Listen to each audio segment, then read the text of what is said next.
我们今天呢读的经文是跟上个礼拜读的經文一樣。我哋今日讀嘅經文咧係同上個禮拜所念嘅經文咧係一樣嘅。而且我講的題目也是與上個禮拜天一樣。我今日講嘅題目咧，亦都係同上個禮拜嘅題目係一樣。要被聖靈引導。就係話被聖靈引導。先我們呢複習一下。我哋可以嚟複習一下。先我們呢回想上個禮拜天跟你們分享的內容。我哋可以回想下咧上個禮拜嘅內容。我講了，為了經歷聖靈的引導，我們都要了解4個方面。咁我上個禮拜講過咧，為咗經歷聖靈嘅引導咧，我哋要了解咗4方面㗎。第一，要承認呢上帝的引導與我們的嘗試和成見呢多次不一樣。就係要承認咧，上帝嘅引導同埋我哋嘅常識、我哋嘅成見，都係唔一樣。第二，為了好好被聖靈引導，先要好好了解聖靈是誰。咁啊，為咗係被聖靈咧引導，首先咧我哋要了解到聖靈係邊一個。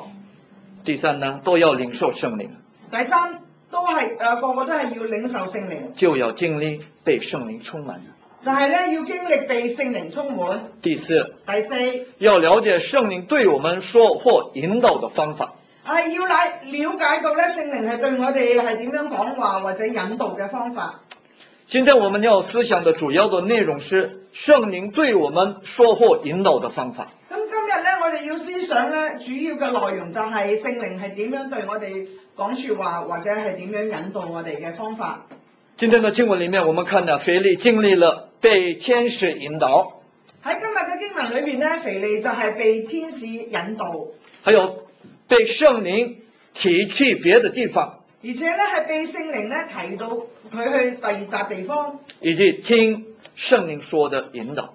以及咧就係佢聽到聖靈對佢嘅引導。今天的經文29節清楚地說，聖靈對腓利說。喺今日嘅經文咧29節嗰度好清楚講話，聖靈咧對腓利咁樣講：你去，就係叫佢去貼近那車走。佢話去貼近嗰架車去走。腓利經歷的他的情況呢，第一被天使引導，或第三呢被聖靈提去別的地方了，這樣的例子是罕有的。咁咧喺呢度講到腓利咧係被天使引導。同埋提升咧喺呢度嘅例子咧係好罕有噶。但是第二聽聖靈所說的方法是現代的基督徒也都可經歷的例子。但係講到第二咧係聽聖靈所講嘅方法，係現代嘅基督徒嚟講咧，都係呢啲可以經歷到嘅例子嚟噶。因此今天我想分享的具體的話題就是我們怎麼能聽見聖靈向我們所說的話。所以今日咧，我要同大家分享咧，就係具體嘅題目嚟講，我哋係要點樣去聽到聖靈咧對我哋所講嘅說話。不要說我們呢，就是說我，所以我們跟我一起再念一下。唔好話咧係我哋啊，就係講我啦，就係希望大家一齊咧嚟讀。我怎麼能聽見聖靈向我所說的話？再一遍呢？我怎麼能聽見呢聖靈向我所說的話呢？怎麼能聽見呢？咁點樣去聽到呢？這就是今天我們要思想的主要的話題。就係今日我哋要思想嘅主要嘅話題。再說，再講，聖靈引導不是一種模糊的或者就是含糊的感覺。咁啊，聖靈嘅引導咧，唔係一種模糊啊或者好含糊嘅感覺，乃是又清楚又具體的屬靈的經歷。乃係咧，佢係好清楚同埋好具體嘅屬聖靈嘅經歷。今天的經文說，聖靈對腓利說：你去。那麼腓利聽見了聖靈對他說的那樣的聲音了。咁今日嘅經文裏面咧，就係上帝對腓利講：你去。佢聽見啦。不是感覺，哎呀，是不是他對我說你去這樣了嗎？不是這樣的模糊的感覺。唔係咧，佢話有一種好模糊嘅感覺啊，係咪上帝叫我去咧？唔係咁樣嘅感覺㗎，而係佢聽到。還沒有接受耶穌的，還沒有重生的人，絕不可能聽見聖靈向他所說的話。對於一啲未接受耶穌嘅或者從未重生嘅人咧，係絕對聽唔到聖靈對佢講説話。所以因為先要自己要確認自己是不是已經信耶穌的，接受耶穌的。就首先咧，我哋要確認啦，就係自己係咪真係信咗耶穌咧？沒有信耶穌的，沒有重生的人，絕對不可能聽聖靈所說的話。未信耶穌嘅或者未重生嘅，絕對係聽唔到聖靈對佢講説話噶。因為耶穌曾經介紹聖靈的時候說過了。因為耶穌曾經介紹過聖靈咧，佢講過呢啲咁嘅説話。約翰福音14章17節，耶穌說的話。喺記載約翰福音14章17節嗰度講。咱們一起念，好吧？我哋可以大家一齊嚟念。一起念，就是真理的聖靈，乃世人不能接受的，因為不見他，也不認識他，你們卻認識他，因他常與你們同在，也要在你們裏面呢。耶穌說真理的聖靈啊。耶穌就係話真理。世人呢？係世人。世人是怎麼樣的人？世人係一啲咩人呢？還不信耶穌的人，就係未信耶穌嗰啲人，還沒有接受耶穌為自己救主的人，仲未接受咗耶穌為佢嘅救主嘅人，還沒有重生的人呢？仲未重生嘅人。簡單地說，不信耶穌的人不能接受聖靈啊。簡單嚟講，未信耶穌嘅就唔能夠接受聖靈，而且他不明白聖靈向他所說的話，而且佢唔明白聖靈所對佢講嘅說話，他不了解有關聖靈的事情，亦唔了解咧聖靈有關嘅事情。只有上帝的兒女們呢，有屬靈上的資格，能聽聖靈所說的話的。只係咧上帝嘅兒女先至有屬靈上面嘅資格聽到聖靈所講嘅說話。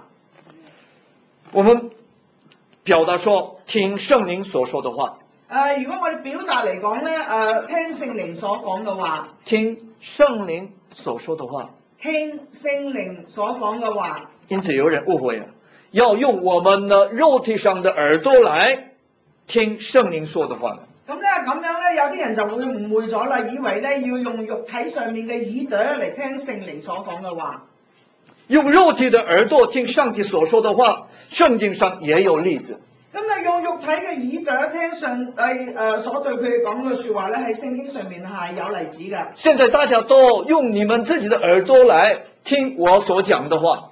而家大家咧都用你嘅肉體上面嘅耳朵嚟聽我講嘅話。所以用我們肉體的耳朵聽上帝所說的話，聖經上也有例子。所以話用肉體嘅耳朵嚟聽上帝嘅話咧，喺聖經上面亦都有例子噶。摩西聽見了。摩西也聽過啦，撒母耳聽見了，撒母耳亦都聽見。耶穌受洗之後從水裏出來的時候，天上有聲音，當時的人都聽見了。喺耶穌受洗之後咧，從水裏面出嚟咧，天上邊就有聲音，當時嘅人咧都聽到。耶穌山上變化的時候，門徒聽見了天上出來的聲音。咁喺耶穌山上變化嘅時候，門徒都聽到天上面有聲音。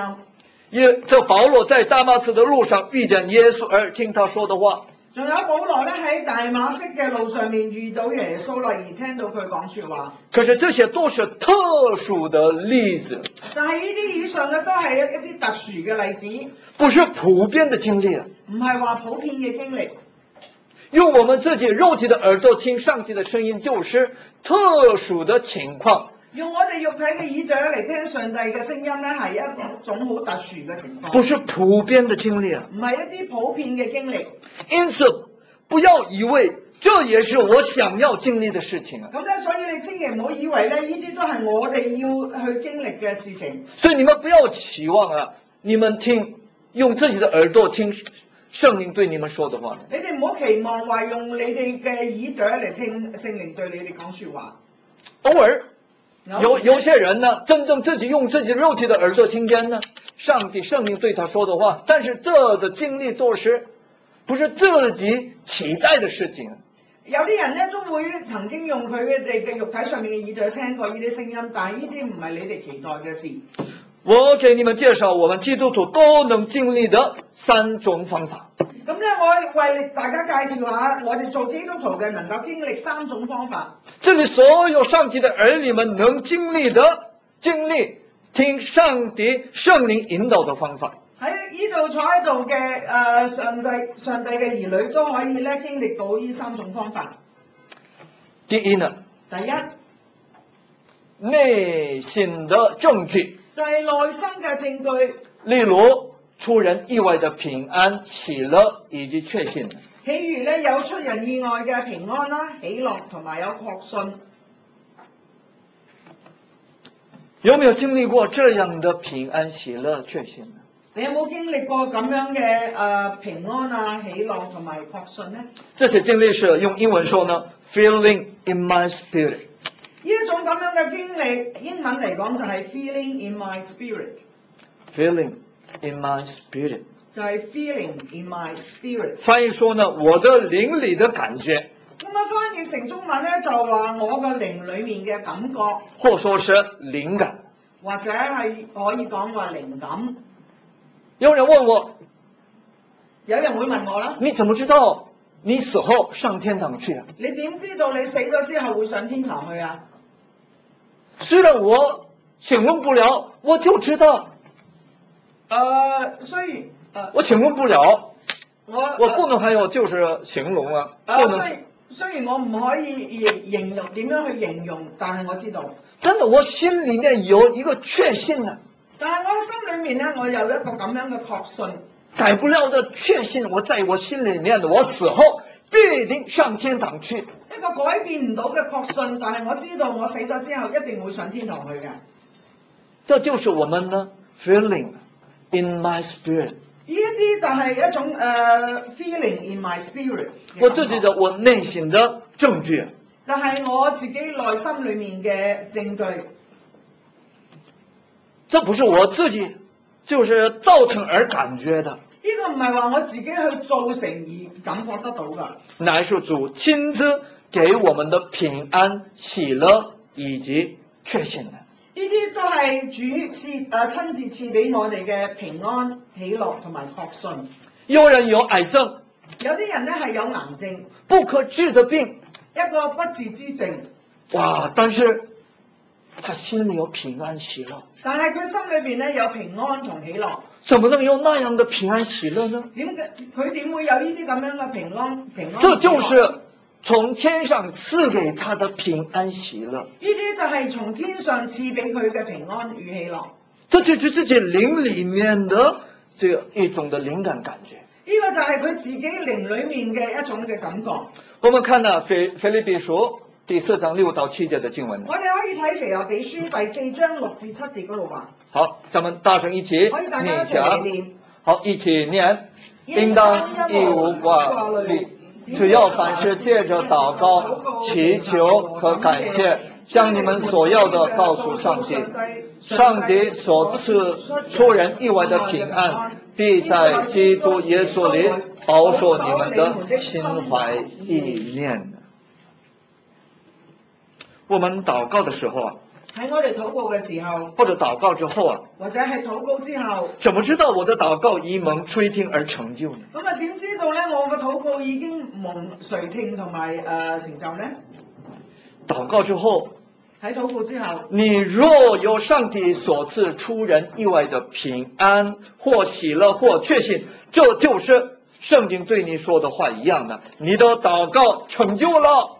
禱告之後咧，你如果有上帝所賜俾你嘅出人意外嘅平安、喜樂或者確信，咁啊呢啲就係聖靈對你講說話啦，你嘅禱告成就了。所以有這樣的平安、喜樂、確信呢，這好像呢聖靈對我們說話一樣的概念呢。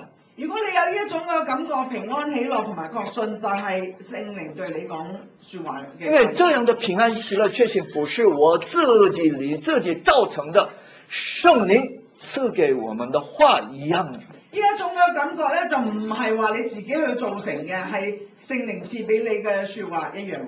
聽得懂嗎？聽唔聽得明咧？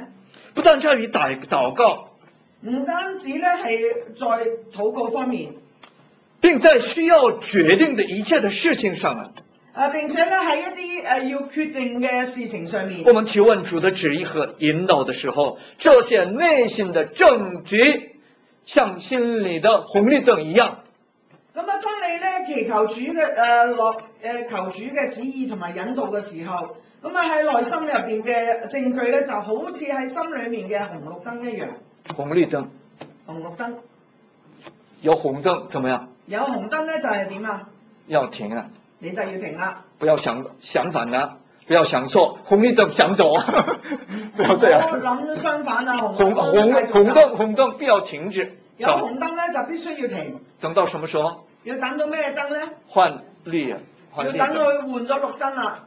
但是走的時候看了綠燈怎麼樣？走嘅時候咧要望住個綠燈，一直走，就要一直走啦。所以這樣的我們呢，這些的內心的證據，像我們心裏的紅綠燈一樣呢。所以內心裏面嘅證據咧，就好似心入邊有一個紅綠燈一樣。禱告，心裏沒有平安喜樂確信的。心裏面冇平安喜樂同埋確信。那麼你們要停止。咁你哋就要停啦。保留等。要保留喺度等候。但是心裏面有禱告之後有平安喜樂確信呢，這就是像什麼？心裏的綠燈。咁但係當你禱告之後咧，已經有平安、有喜樂、有確信，咁就好似咧心裏邊嘅綠燈亮咗啦。你順從，還有去做就可以。咁咧你就要順從同埋咧去做，咁就得啦。哎呀，要不要搬家？要唔要搬屋咧？去禱告。咁你就做禱告。禱告的時候有平安喜樂確信呢，這不是自己想做的，而且從天上來的平安喜樂，這就是上帝的答應，像什麼？好像綠燈一樣。喺你禱告嘅時候，你得到平安喜樂同埋確信，就係上帝俾你嘅旨意，就好似心裏面嘅綠燈着咗，叫你去。這是為了搬家禱告，但是心裏沒有平安喜樂確信的，就是好像什麼燈？紅燈啊！不要去做，保留等候就好了。你為搬屋而禱告，但係心裏邊得唔到平安喜樂確信，咁就好似紅燈着咗，咁你就要等待。按照這些內心的證據順從而推進的時候，主必使我們看見萬事互相效力的結果。咁按住內心嘅證據嚟順從同埋推進嘅時候話咧，主就會令到我哋睇到萬事都可以互相效力嘅結果。所以記住，這內心的證據就是我們被聖靈引導的最基本的、最普通的方法。所以有心裏邊有呢個確信咧，就係最普遍嘅聖靈引導我哋嘅方法。還有第二，仲有第二，良心的聲音呢？就係良心嘅聲音。上帝用我們裏面的良心的聲音來引導我們。上帝用我哋裏面嘅良心咧嚟引導我哋。但是聖經說，有人的良心是故障的。但係聖經裏面咧提及到咧，有啲人嘅良心咧係有故障嘅。有人的良心是不發揮自己的作用。有啲人嘅良心咧唔能夠發揮出佢嘅作用。因為他們的良心分辨不出來善惡。因為佢哋嘅良心咧分辨唔到善同埋惡。怎麼樣的人？我們看聖經的經文呢？點樣嘅人咧？我哋可以睇經文。提摩太後書第4章2節說的。喺提摩太後書4章2節嗰度。好，咱們一起念呢。大家一齊嚟念。這是因為說謊的人的假冒，這種人的良心呢，如同被熱鐵烙乾了一般呢。經常說謊話的，經常講大話嘅，不順從上帝旨意的，又唔順從上帝旨意嘅，背逆上帝的，背逆上帝嘅，這種人的良心好像怎麼樣？呢一種咁嘅嗰啲人嘅啲良心係點嘅？如同被熱鐵烙慣了一般呢？就好似被嗰啲熱嘅鐵咧烙慣咗一般慣性咗啦。換句話說呢，故障了，換句話嚟講，佢哋有故障啦，沒有正常的作用。咁係發揮唔到正常嘅作用。實際上，這樣的例子是極端的例子，咁樣嘅例子咧係一啲極端嘅例子嚟嘅，很少有這樣的良心的。好少咧有啲咁樣嘅良心。但是我們的普通的基督徒絕對與那樣的人不同的。咁我哋嘅普通嘅基督徒咧，絕對唔會同嗰啲人一樣，都有良心的聲音在自己裡面作用。都會有良心嘅聲音咧，喺我哋自己心裏邊咧係發揮作用，是我們分辨的是善或是惡，可以令到我哋咧分別到乜嘢係善，乜嘢係惡。有沒有正常的良心呢？你有冇正常嘅良心？有沒有正常的良心呢？有冇正常嘅良心？看了很好的東西啊，你睇到一樣好好嘅嘢，心裡起了貪心啦。咁心裏邊咧起咗一個貪念啦。哎呀，拿走，哎呀，怎麼樣？沒有人看啊，就好想攞走啦，望下周圍有冇人睇到你。當時我裡面的良心的作用。咁當時咧，你喺你裏面嘅良心咧發揮作用啦。我裡面的良心告訴我，我裏面嘅良心就咁話俾我聽，這是不對的，就你咁做係唔啱㗎，這是罪，呢啲就係罪，這是惡的，呢個係惡㗎，你不要做。你千祈唔好咁做。我們都有良心對我們說話，我哋都有良心對我哋說話。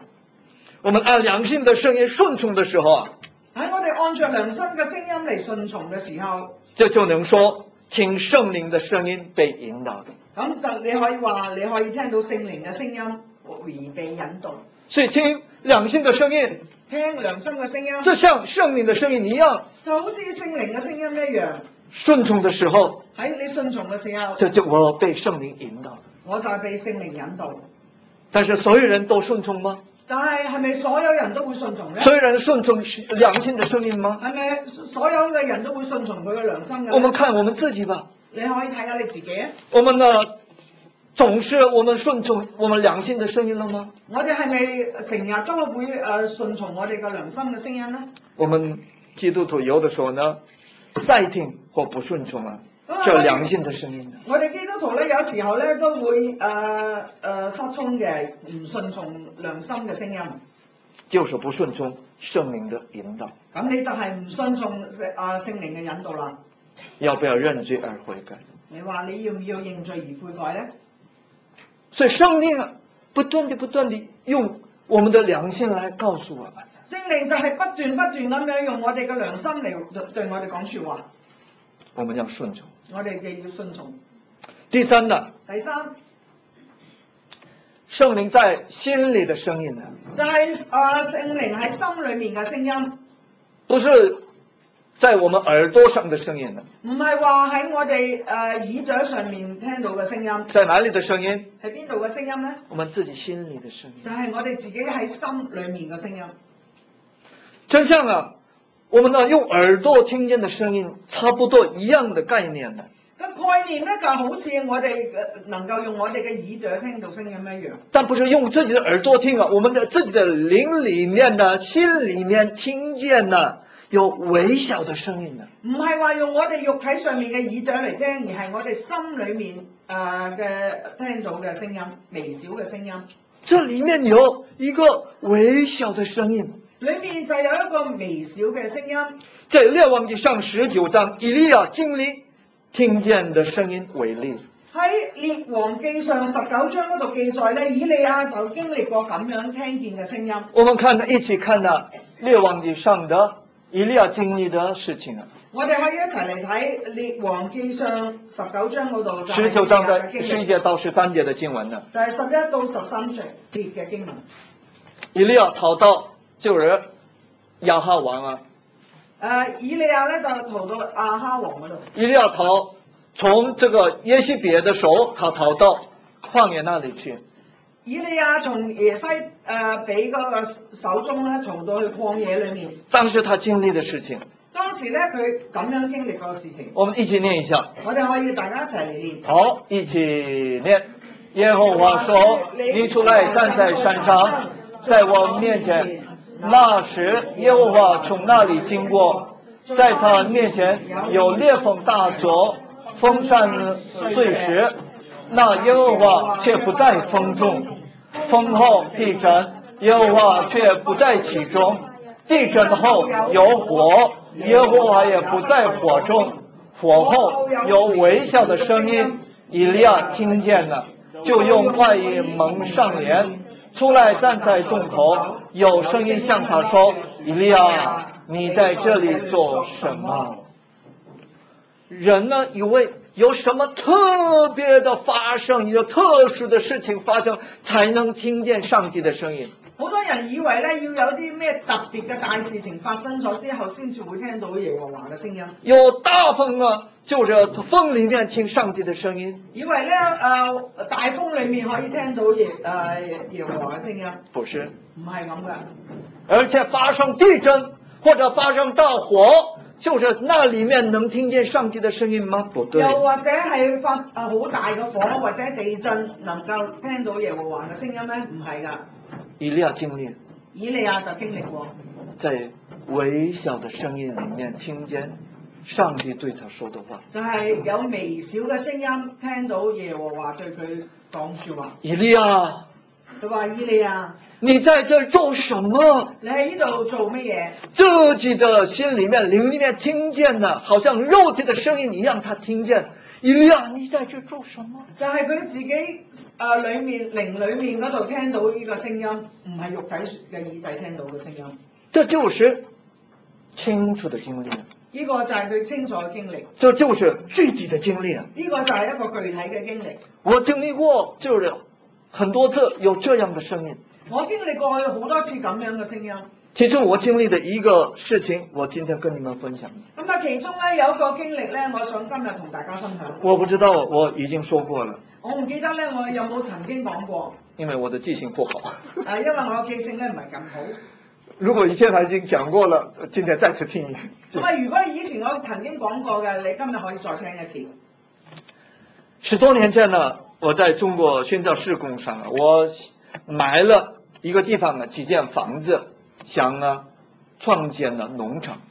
咁咧喺10幾年前咧，喺中國嘅宣教事工上邊，我就買咗一笪地方，同埋幾間屋嚟創建呢個農場。我們呢自己稱那個農場為，我們自己稱那個農場為耶穌村。咁咧我自己稱呼佢咧為呢個農場咧為耶穌村。我們呢稱那個農場為Jesus Village。咁咧，我稱嗰個農場叫Jesus Village。那過程當中，我又經歷過聽聖靈的聲音。咁喺嗰個過程當中咧，我曾經經歷過聽到聖靈嘅聲音。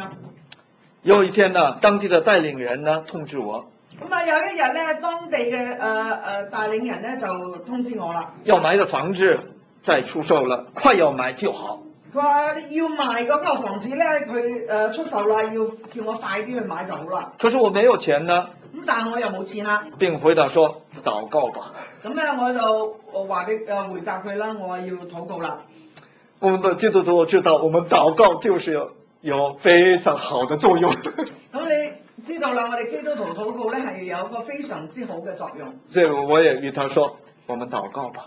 咁咧我就同佢講啦，我哋禱告啦。過短暫的時間呢，有一次初次見面呢，被人介紹的有一位女基督徒。咁啊，過咗一個短短嘅時間，咁啊有一次咧，我就認識到一個咧係女嘅基督徒。我們呢一邊吃飯一邊交通上帝的恩典和我宣教的事工。咁咧我哋咧同佢一齊食飯啦，就一齊喺交通啦，交通上帝嘅恩典同埋咧係我嘅宣教嘅事工。要走的時間到了，我剛告辭的時候，突然我裡面聽見有一種吩咐的話語。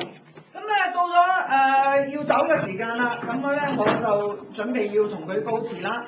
咁咧突然之間我就聽到我心裏邊有一種吩咐嘅話語，真像呢以利亞聽過的微笑的聲音一樣的，我裡面有聲音的吩咐的聲音，就好似以利亞聽到佢裡面咧有一種微小嘅聲音，我都一樣聽到。買房子的事情告訴他，個聲音就係話你關買屋嘅事咧，話俾佢聽啦。雖然我裏面聽見，但是真像用我的耳朵聽見一樣的那樣的印象。雖然咧我係喺裏面自己聽到嘅，但係嗰個印象之中就真係好似喺自己用肉體嘅耳朵聽到一樣。清楚地說，買房子的不是用中文的，用韓文說。咁咧就清楚咁樣聽到係韓文啊。買房子的事情告訴他，就係將你買屋嘅事話俾佢聽。可是我沒有注意該聲音，但係咧我冇留意到呢個咁樣嘅聲音。並且我自己想呢，告訴他這房子的事情好像要求錢呢。咁咧我心諗，如果我同佢提買房子嘅事，就好似話俾佢聽，問佢要錢咁樣一樣。因此我想說再見並走。咁啊，跟住咧我就同佢講再見啦，咁我就離開。但是我裡面的聲音更清楚地吩咐，更清楚地再告訴我。咁啊，但係咧我裡面嘅聲音咧就更加清楚，再一次咁樣話俾我聽。買房子的事告訴他，就係將買屋嘅事話俾佢聽。按照我過去的經驗呢，我承認要順從。咁按照我過去嘅經驗咧，我知道我係承認我要去順從。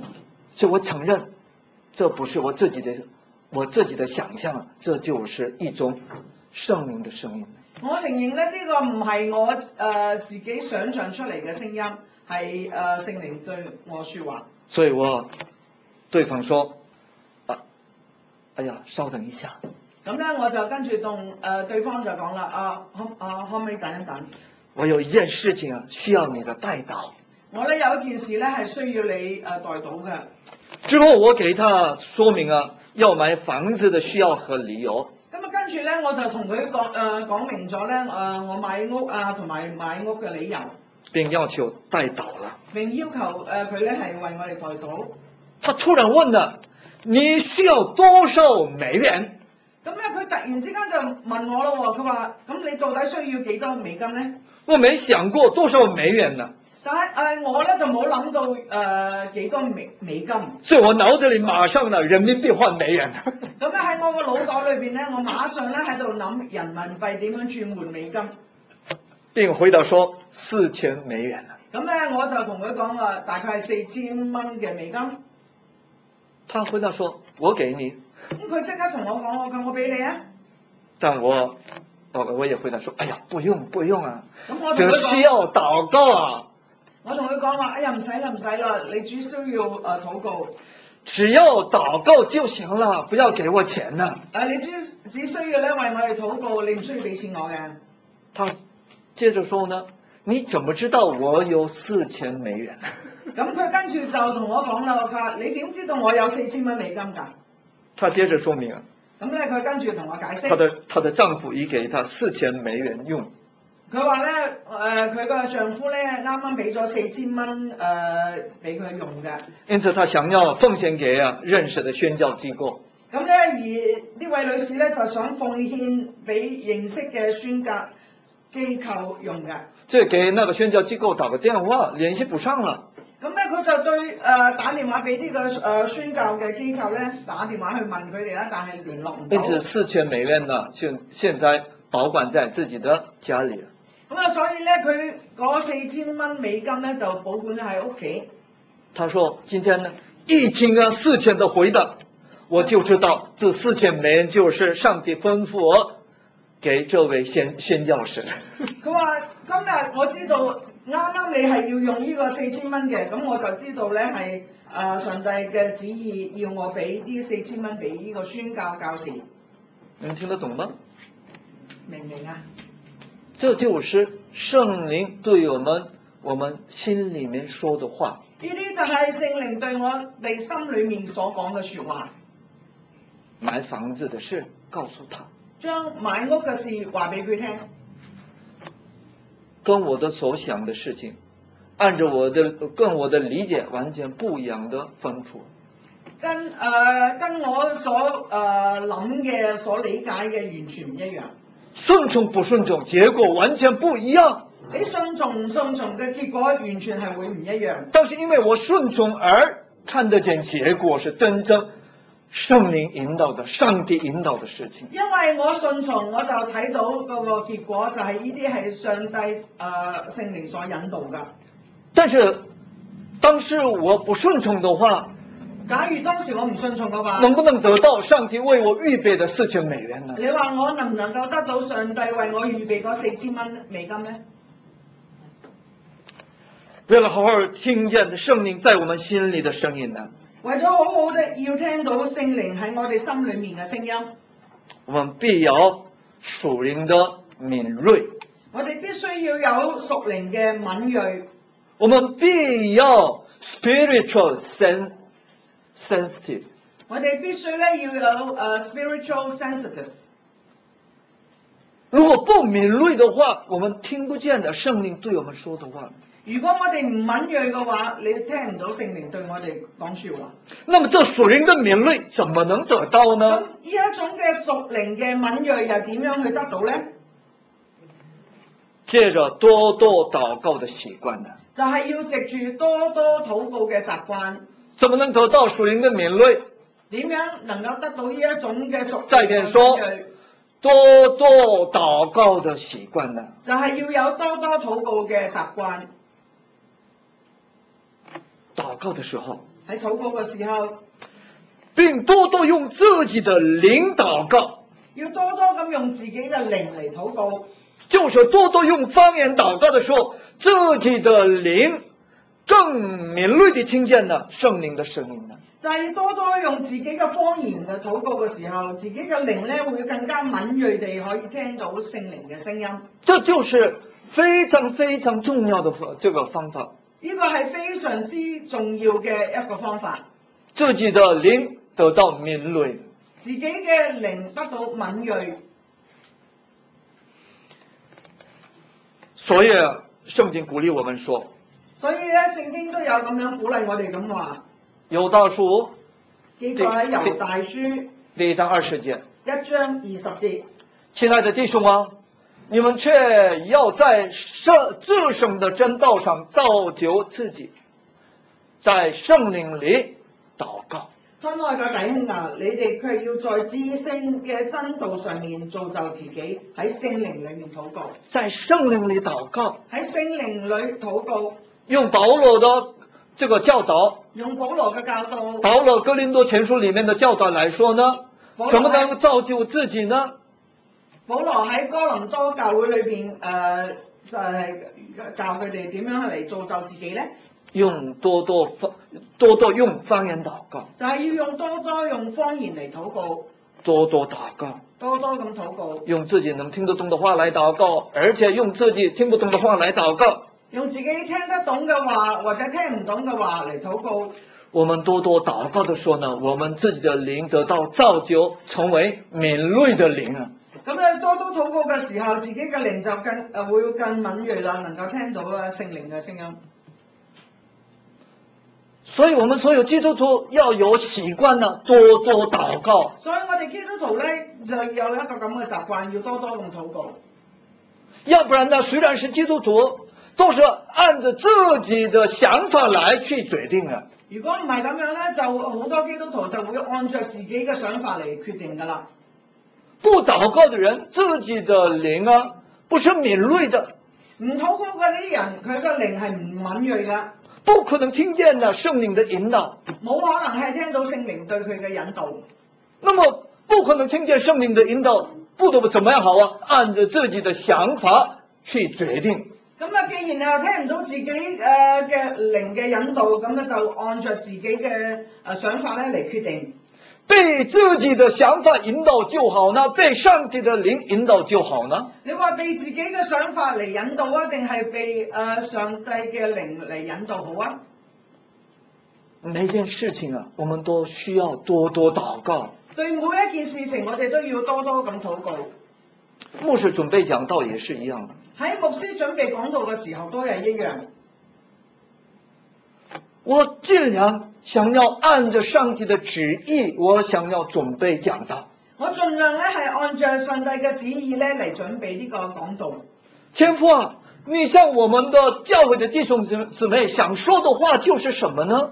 上帝啊，你想我向弟兄姊妹所講嘅說話係乜嘢咧？先告訴我，讓我知道。你話俾我聽，讓我知道。但是我不做禱告的話呢？如果我唔做禱告嘅話，絕對不可能知道上帝的吩咐，上帝所想的他的旨意。如果我唔禱告嘅話，絕對唔能夠知道上帝嘅吩咐同埋佢嘅旨意。那麼不禱告的時候呢，單單按照我自己個人的想法來準備講道。如果唔禱告，按照我自己嘅想法嚟講道呢，所以按自己的想法就準備講道，講的時候呢，這不是上帝的話語，這就是人的話語。如果係唔禱告嘅，冇按照上帝嘅話語，呢個係按照自己個人嘅話語。但是通過多多禱告得上帝的話語，上帝想說的話語先得到了，把這樣的話語轉告教會的弟兄姊妹的話，這不是人的話，誰的話？上帝的話一樣。所以通過禱告呢，係得到上帝嘅旨意，所以呢啲就係上帝嘅話，唔係人嘅話。我們呢，為了好好聽見聖靈在我們心裏的聲音，我們還需要必要屬靈的分辨力。咁為咗好好能夠聽見聖靈對我哋心裏面嘅聲音，我哋咧必須要有一個屬靈嘅分辨力。屬靈的分辨力。屬靈嘅分辨力。有的時候我們可能聽見了魔鬼欺騙的聲音。有時候咧，可能我哋會聽到魔鬼對我哋欺騙嘅聲音。你們要知道，屬靈的世界就是雖然看不見的，但是這是激烈的這個征戰裏面的。喺屬靈嘅世界，我哋雖然係聽唔見，但係咧佢哋係有爭戰喺裏面。我們基督徒都要聽見呢，上帝說對我們說的話，聖靈對我們說的話。我哋基督徒都要聽到上帝對我哋講說話，聖靈對我哋講說話。但是有的時候呢，魔鬼想要攻擊我們呢，想要欺騙我們。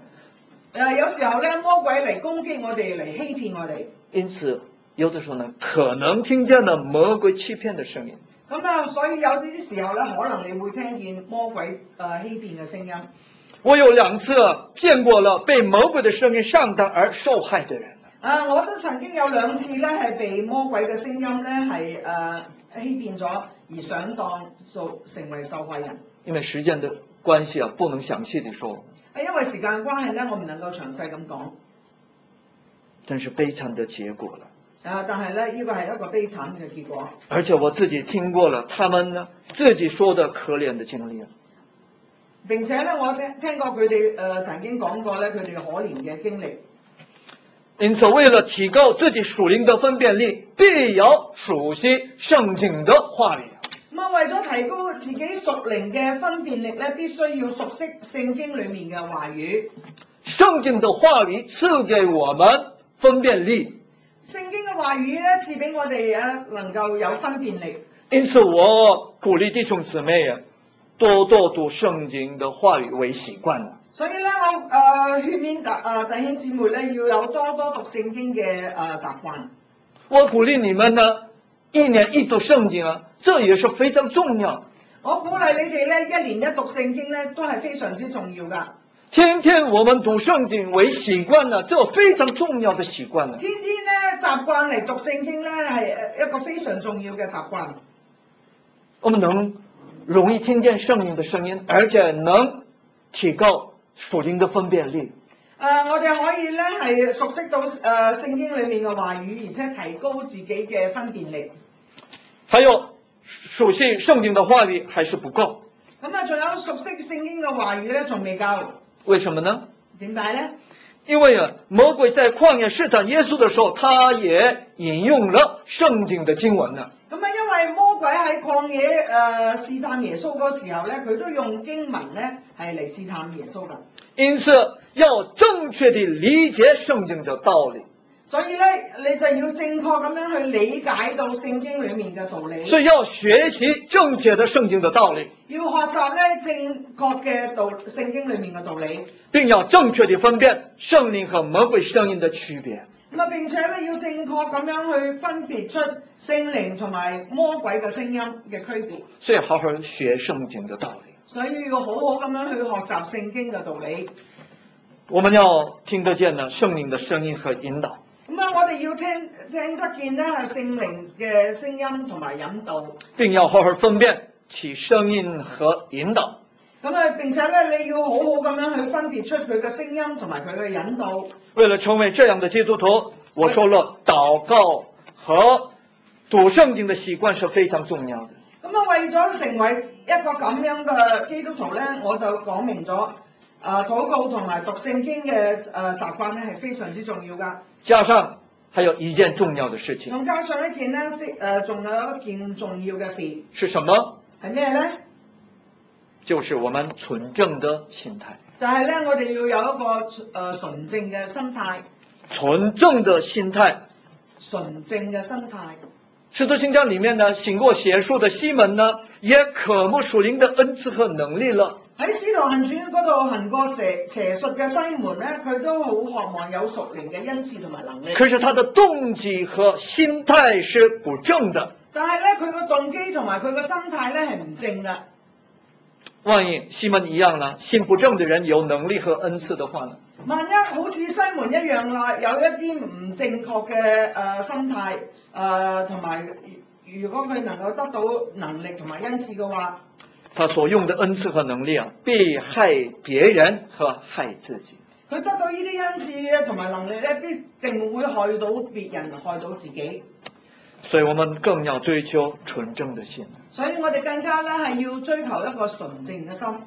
不但呢追求聖靈充滿，唔單止要追求咧聖靈嚟充滿，先呢要預備純正和順從的心。咁啊，首先咧要預備有一個純正同埋順從嘅心。這樣的心態使我們呢能結聖靈美好的果子。有咁樣嘅好心態咧，能夠令我哋結聖靈嘅美好嘅果子。今天我祝願呢弟兄姊妹都被聖靈好好引導。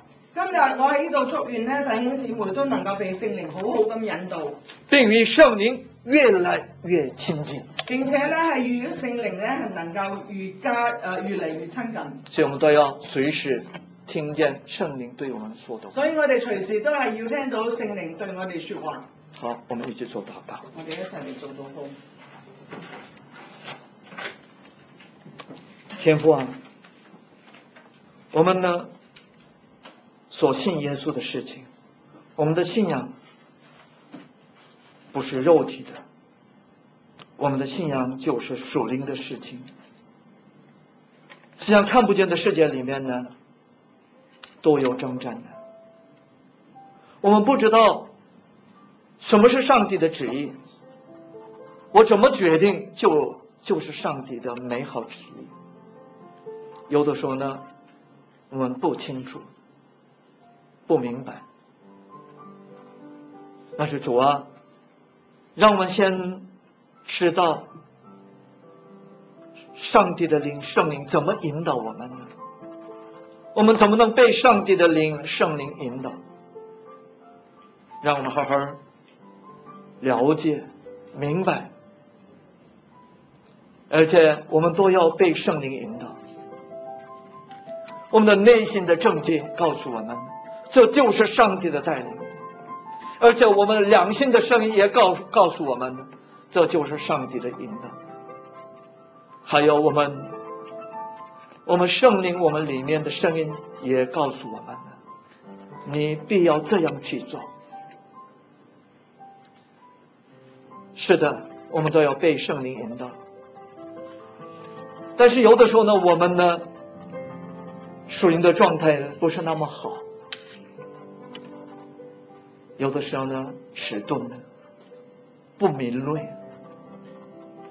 求你使我們每一個人追求聖靈充滿的，讓我們追求天天被聖靈引導，讓我們多多禱告，讓我們在聖靈裡面多多禱告，而且讓我們讀聖經為自己的習慣呢，讓我們更多聖經的話語。是的，聽聖靈的聲音呢，不是那麼困難的事情。我們自己的屬靈的狀態美好的话，属灵的状态，敏锐的话呢，我们能随时听见圣灵的声音。求你恩待我们每一个人，我们所有欢活集卫理公会的弟兄姊妹，都要随时被圣灵引导。求你带领我们，求你引导我们呢，走正确的路，让我们走你旨意里面的路。圣灵啊，你恩膏每一位，圣灵啊，充满每一位，圣灵啊，帮助每一位，让他们更亲近我们的圣灵，让每一个人更敏锐地听见圣灵的引导。圣灵啊，你作为我们的老师，奉耶稣基督的名祷告，阿门。